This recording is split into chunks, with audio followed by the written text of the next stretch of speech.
तो कुल्लू में भारी बारिश और बर्फबारी का अलर्ट जारी किया गया। मौसम विभाग ने ऑरेंज अलर्ट जारी किया है। सुरक्षा को देखते हुए सभी स्कूल बंद किए गए। जिला प्रशासन ने आदेश जारी किए हैं। तो मौसम को देखते हुए अहम फैसला लिया गया है। बता दें कि सुरक्षा को देखते हुए सभी स्कूल बंद किए गए हैं। जिला प्रशासन ने ये आदेश जारी किए हैं। कुल्लू में भारी बारिश और बर्फबारी का अलर्ट है। मौसम विभाग ने ऑरेंज अलर्ट जारी किया है। सुरक्षा को देखते हुए सभी स्कूलों को बंद रखने के आदेश दिए गए हैं। जिला प्रशासन ने ये आदेश जारी किए हैं।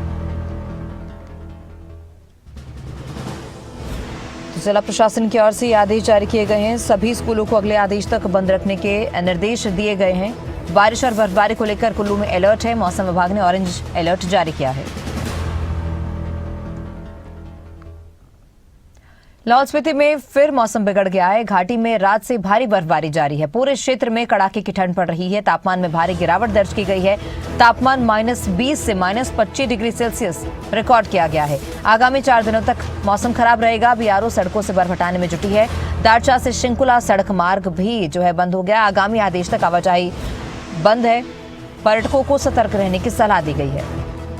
तो लाहौल घाटी में फिर से मौसम बिगड़ चुका है और मौसम बिगड़ने की वजह से जो तापमान है उसमें भी भारी गिरावट दर्ज की गई है। बीआरओ सड़कों से बर्फ हटाने के काम में जुटी हुई है। बता दें कि जो तापमान फिलहाल लाहौल घाटी का है वो -20 से -25 डिग्री सेल्सियस रिकॉर्ड किया जा रहा है। तो पर्यटकों को भी सतर्क रहने की अपील की गई है। आवाजाही आगामी आदेश तक बंद रहेगी।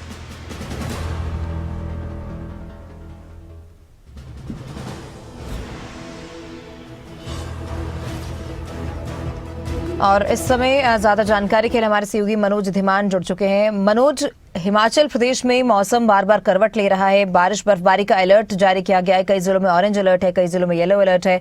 लाहौल घाटी की बात करें तो देर रात से वहां पर बर्फबारी हो रही है। हिमाचल में आगामी कितने दिन है इसी तरह बारिश बर्फबारी के अभी आसार बने हुए हैं?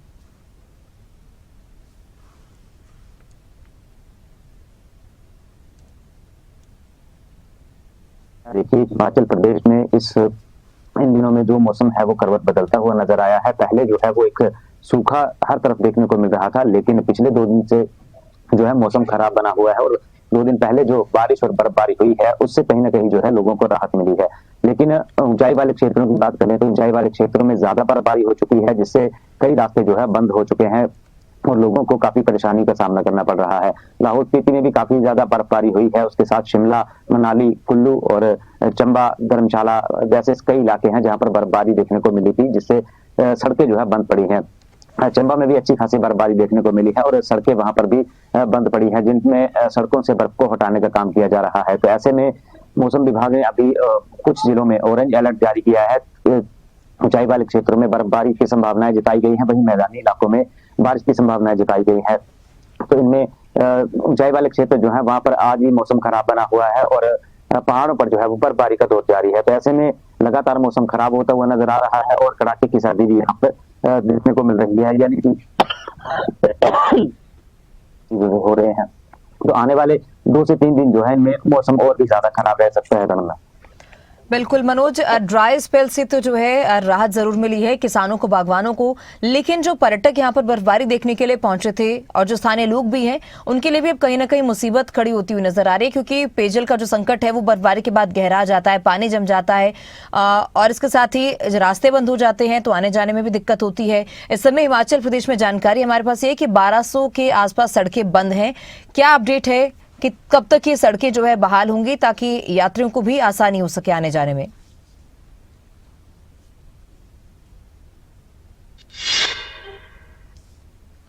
बिल्कुल तमन्ना, देखिए जब बर्फबारी हुई थी तो उस बर्फबारी के चलते जो है कई सारी सड़कें जो है बंद हो चुकी हैं और उनको खोलने का काम किया जा रहा है। और कई सड़कें ऐसी हैं जहां पर ज्यादा बर्फबारी हो चुकी है और बर्फ को हटाना भी मुश्किल है। तो ऐसे में जो है संबंधित विभाग जो है या जेसीबी की मशीनें जो है वो लगातार इन बर्फबारी जो हुई है उससे सड़कों को साफ करने में जुटी हुई है। साथ ही साथ स्नो कटर का भी सहारा जो है वो लिया जा रहा है।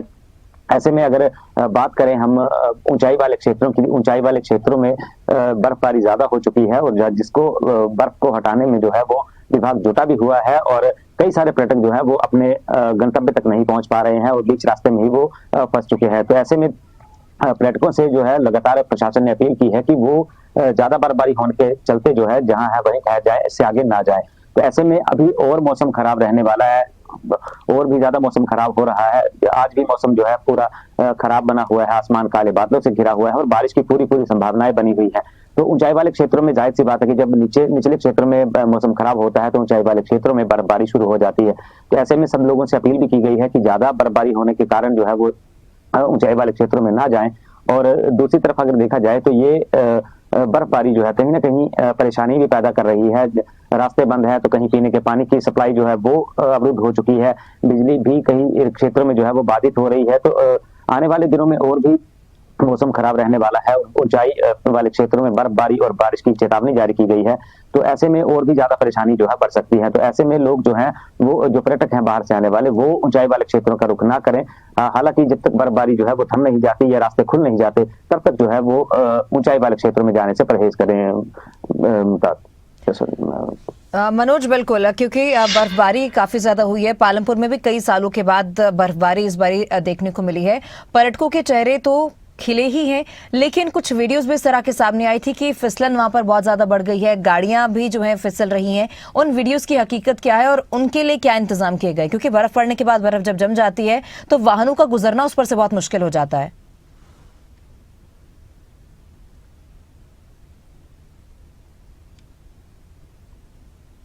जब भारी बर्फबारी होती है तो सड़कों पर जो है बर्फ की परत जम जाती है जिस पर गाड़ियों के टायर अक्सर फिसल जाया करते हैं।